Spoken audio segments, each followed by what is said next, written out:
The Newhall House Hotel was once touted as one of the finest establishments in Milwaukee. When Newhall opened its doors in 1857, it proudly stood as a symbol of class and refinement.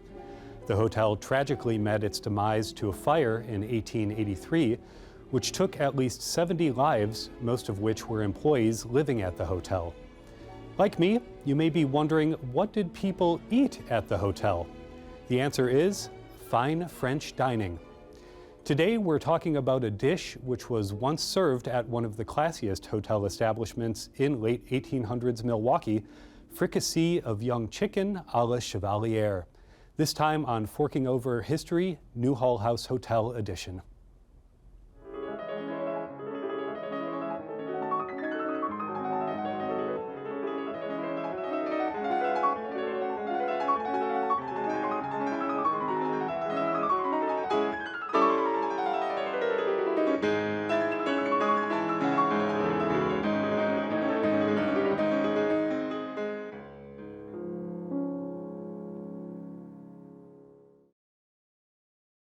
One of the most enticing aspects of visiting such a grand hotel at that time was the world-class food it served.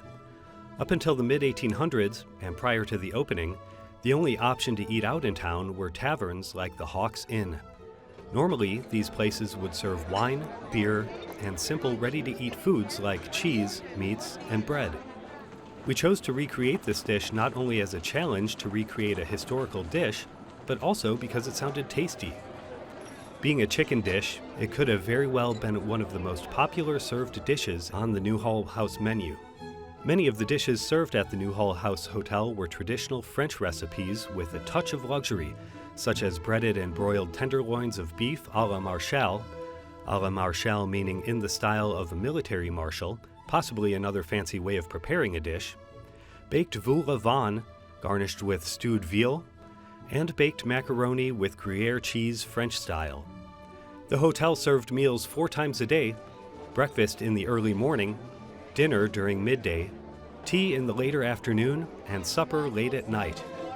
Meals will be prompt and no gong sounded, according to the menu. Gentlemen having extra meals will please report to the office. Meals sent to rooms charged extra.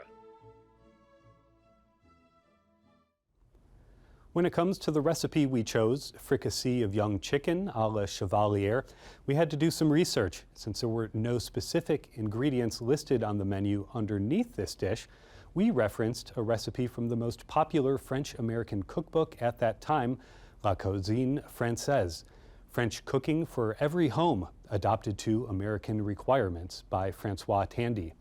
Fun fact, in his book, Tandy noted that he was chef to the late Emperor of France, Napoleon III, and of the late Tsar of Russia. This recipe of fricassee du poulet, or fricassee of chicken, makes 5 servings. It calls for 2 young chickens or hens, 2 onions, 2 carrots, half a handful of parsley, 1 tablespoonful of flour, 2 tablespoonfuls of butter, 2 tablespoonfuls of milk, and 2 egg yolks. First, soak the chicken in cold water for about half an hour. Then place it in a shallow stew pan with 2 onions sliced, 2 carrots cut in 4, half a handful of parsley. Cover with water and allow to cook slowly until tender, about 1 to 2 hours. Next, drip the chickens and place them in a saucepan in which you have melted 2 tablespoonfuls of butter mixed with 2 tablespoonfuls of flour. Stir well and add through a strainer the stock in which the chickens have been boiled. Then, when ready to serve, place the saucepan on the corner of the range and add 2 yolks beaten with 2 tablespoonfuls of milk. Serve in a hollow dish with rice à la Georgienne apart. The star of this dish is the sauce. One of the fundamental techniques in French cooking is the roux used in this recipe, which is simply a mixture of fat and flour that is cooked together. When done correctly, a roux produces a flavorful, thickening base for sauces.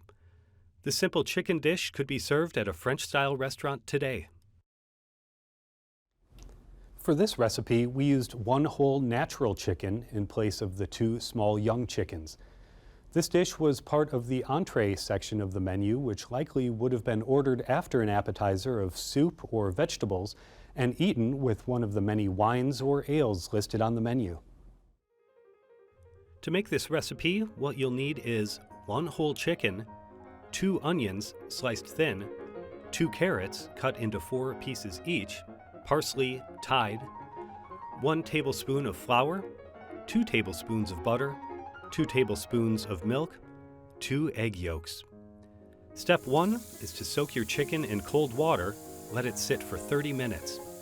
Step 2, slice 2 onions thin, as well as 2 carrots into 4 pieces each. Step 3, place your chicken in a stew pan with all your chopped vegetables and handful of parsley, then cover with water. You may season the chicken with salt and pepper if you so choose. Step 4, place the chicken in an oven preheated to 425 and set a timer for 1 1/2 hours. While we wait for that to roast, let's talk more about the hotel's history. 19th century America was a time of rapid population growth and land development. In search of opportunity, immigrants began to move further west. Milwaukee was greatly sought after for its potential to become a port city for the fur trade due to its advantageous location on Lake Michigan. In the year 1846, when Milwaukee had its first mayor, a fur trader and businessman named Solomon Juneau, the population was measured at 9,508. As more migrants and entrepreneurs settled in and visited Milwaukee, the demand for comfortable accommodations such as hotels grew as well. Newhall House Hotel, Milwaukee historian and Marquette librarian Matt Pridgey can explain what happened.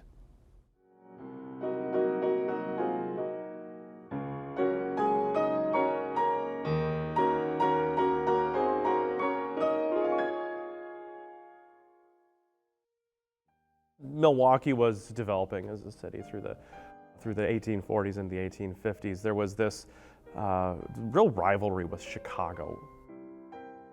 Daniel Newhall came from the East. He came here to make a fortune. He ended up getting involved in the grain trade. He really became one of the biggest figures in grain trading in the Midwest. And that was the fortune that he used to end up building the Newhall House. The rivalry was pretty one-sided on Milwaukee trying to keep up with Chicago. And part of this was this idea that, Chicago had all these really nice first-class premier hotels. The opening of the Newhall House was a big event in Milwaukee, probably one of the biggest events in city history at the time. They had an open house for several days before the actual grand opening, where I think in one day something like a quarter of the city's population toured the hotel.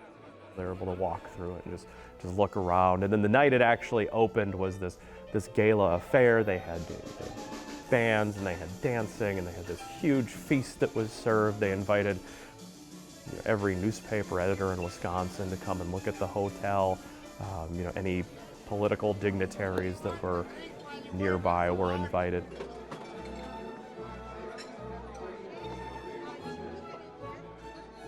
And it was really this huge celebration, again, of kind of Milwaukee elevating itself to the level of, not just Chicago, but, a lot of the conversation about the hotel compared it to the finest hotels of New York, of the East Coast.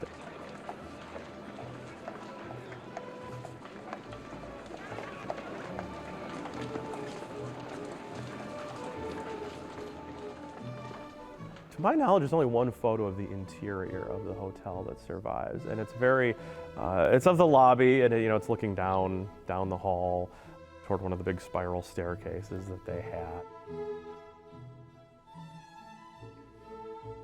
There's artwork on the walls, very fine carpeting. Everything is very nicely appointed. The hotel had its own library. At the time, public libraries, that really wasn't a concept yet. The dining area, the way meals were served in hotels at that time, they had a communal dining area, so everybody ate all at once. A lot of emphasis was put on the dining at the hotel. They imported a chef from New York who was very skilled in French cooking. They had a bar that was stocked with all these imported liquors. Any bit of luxury that you'd find anywhere in an accommodations elsewhere, the Newhall tried to replicate. They had this cupola, which you could, it offered a 360-degree view. Most people would have arrived at the hotel either on foot or by a carriage, horse-drawn carriage. By the time you're at the front desk, there would have been somebody to check you in, there would have been somebody to take your luggage, somebody to drive the elevator up to your room for you. There would have been somebody at your beck and call pretty much around the clock. It became kind of the hotel for performers, for actors, for magicians, ventriloquists, who was ever coming through the city to do a stage show. One of probably the most notable visitor of all was Abraham Lincoln before he became president, gave a speech at the Newhall House. For the most part, the men who worked at the hotel just worked there. They lived elsewhere. The female staff, they were largely responsible for kitchen duties, for laundry duties, housekeeping, they lived in the hotel. They lived on the 5th floor of the building. And that was, just a product of the times. And these women are almost always referred to as girls. They were not married. So even if they were 40 years old, they were girls. That was just how the society largely viewed this at the time.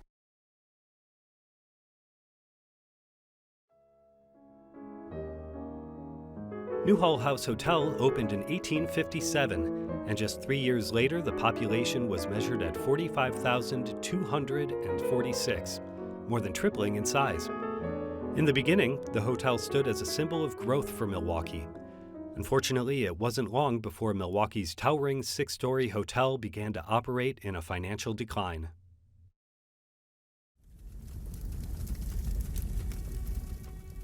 It became pretty apparent early on that Newhall had kind of overextended himself. It became pretty obvious within the first year that the hotel was open that Milwaukee wasn't quite ready to have a hotel like this. He ended up selling it off to, one of a number of partnerships of various businessmen who would run it over the next couple of decades. They cycle through a few other operators. Eventually, they get a lease with a man named John Antistel from Detroit. He comes, and he's really the first one he runs it for longer than anyone else ran it. And seems to be the first one to really consistently generate at least some kind of profit. He brought with him from Detroit a man named George Scheller, also a veteran hotel fellow from Detroit. Scheller became the head clerk, which was, a position of esteem for a hotel at that time. Over the years, there were a number of other fires at the Newhall. This really wasn't an uncommon thing. Buildings had fires then. Everything was made of wood. The origin of some of those fires was somewhat suspicious. There wasn't a lot of talk that was recorded at the time about these fires being suspicious. There were stories of, somebody trying to set a fire in the basement by sticking oily rags into a hole in the wall. You weren't going to catch an arsonist in this era. So if you were inclined to enjoy setting things on fire, you could kind of have your way with things. So I suspect that a lot of these fires, if they were arson, were just set by people who wanted to set things on fire. So in the couple of months before the fire, George Scheller was really in rough shape. He had, at the time, a pretty significant drinking problem. He was drinking a lot, just in very rough shape. to the point where John Antestel had actually dismissed him from his job as a head clerk, but still took enough pity on him to let him take over the pool hall that was in the Newhall House's basement. Even on the day before the fire, like he had scolded him about his drinking. He'd begged him to get himself together, because Chevalière at this point was, he was near rock bottom. He was drinking all day long. He was kind of openly begging people for money to pay off some of his debts. He was just in bad shape. Even to the point where, he'd run into somebody, before dinner and was just walking dead drunk at that point already. On the night of the fire, there was the man who was popularly known as General Thumb was staying there. His real name was Charles Stratton. He had been discovered by P.T. Barnum when he was a young man. As far as the staff that was on that night, there was a man at the front desk, the guy who was running the elevator, and then there was the boiler operator in the basement. After dinner, well after most people have gone to sleep, and then Chevalière was in the basement tending bar. Yeah, it was past 3 a.m. when they first detected the fire. The elevator operator / porter was driving the elevator car down. He noticed smoke coming up through the floor of the elevator. So he stopped the elevator, ran to the front desk, got the clerk, and said, "There's a fire in the basement." They called the boiler operator, who was in another part of the basement, where there was no smoke yet. He might have had a shot at damping down the fire a little bit, because he got to a fire hose that was on the wall.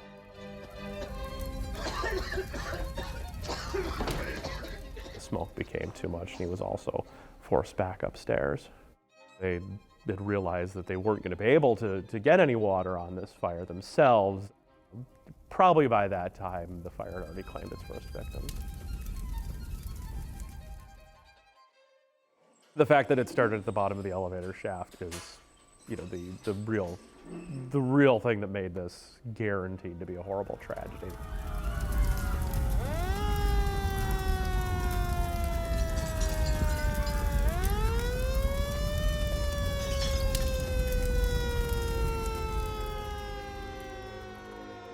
The wood had to be oiled, so this is, a highly flammable flue that is going to, again, make sure that this fire spreads instantly.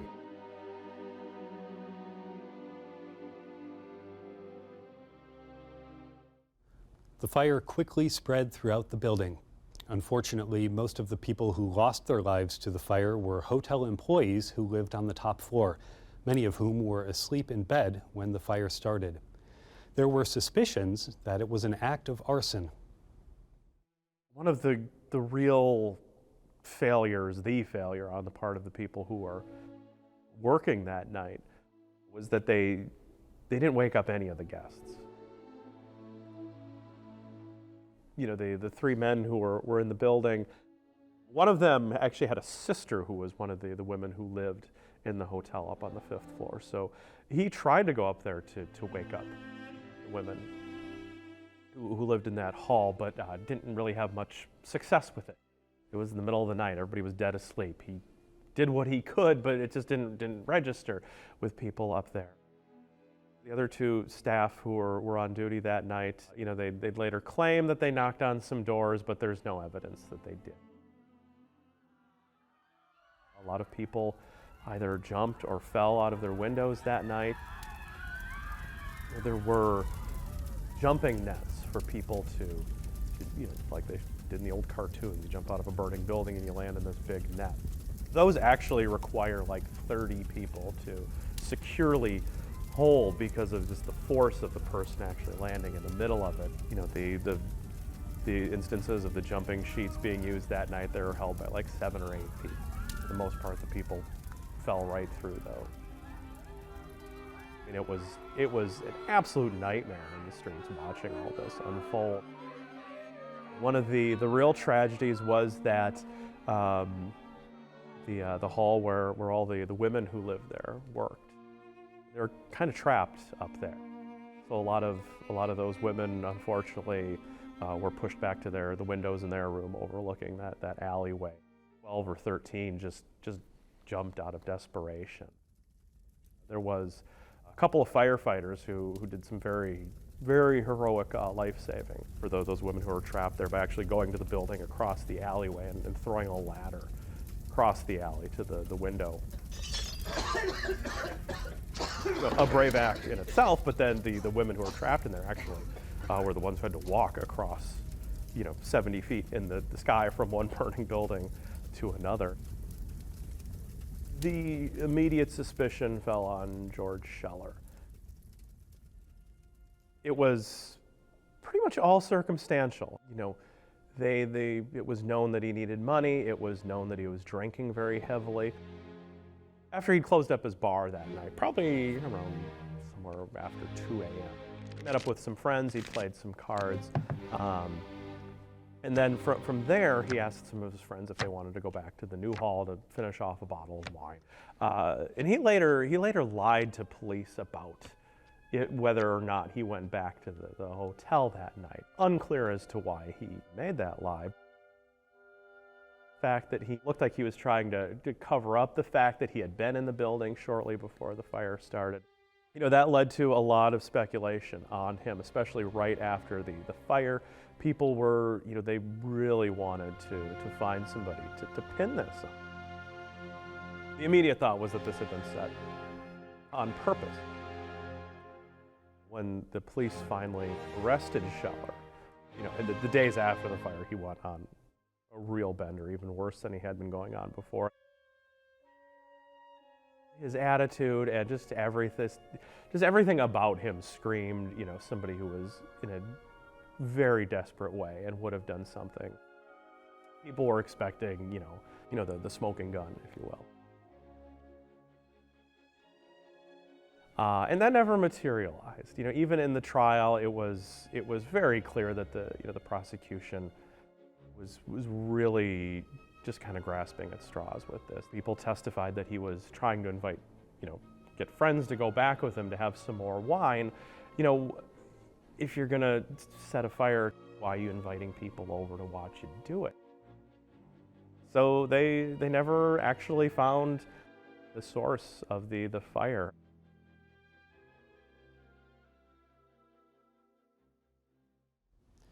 George Scheller, the keeper of the Newhall's pool hall and bar, was accused of starting the fire. All the evidence seemed to point at him. Unfortunately, Newhall was a well-known fire trap, but so was every other building in town. The importance of fire safety was largely deprioritized until 28 years later, when the Manhattan Triangle Shirtwaist Factory took the lives of 146 people. Until then, fires were a common occurrence and seemed inevitable. People felt that the Newhall fire was bound to happen. Hopefully, the victims of the fire were able to have one last comforting meal on that cold January night. While the chicken is roasting, let's make the rice a la Georgienne. The recipe for this is quite simple. It's cooked rice with tomato and onion. For this, you'll need a cup of rice and cook it according to the packaging. While the rice is cooking, take some diced tomato and sauté it along with half a diced onion. Once the rice is nearly done, add it to your sautéed vegetables and let it cook for about 2 minutes. And there you have it, rice a la Georgienne. Our chicken is done roasting, so let's remove that from the oven and start making the sauce. To make a roux, combine your 2 tablespoons of butter with flour and let it cook until it reaches a caramel color. Then add your drippings to make the sauce. Lastly, to thicken the sauce further, add in 2 egg yolks whisked together with the 2 tablespoons of milk. The recipe for this dish does not specify how to serve it a la Chevalière style. The French word Chevalière means knight. Upon some searching, to serve a dish this way meant to add some sort of ornate garnish and rich sauces which reflect the opulence of the term. With the rich sauce and garnish completed, I shall imagine that I am one of the refined residents of Newhall, enjoying a nice hot meal, which is now ready to eat.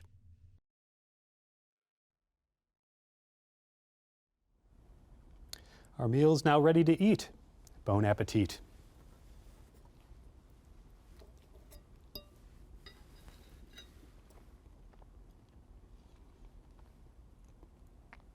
Absolutely delicious.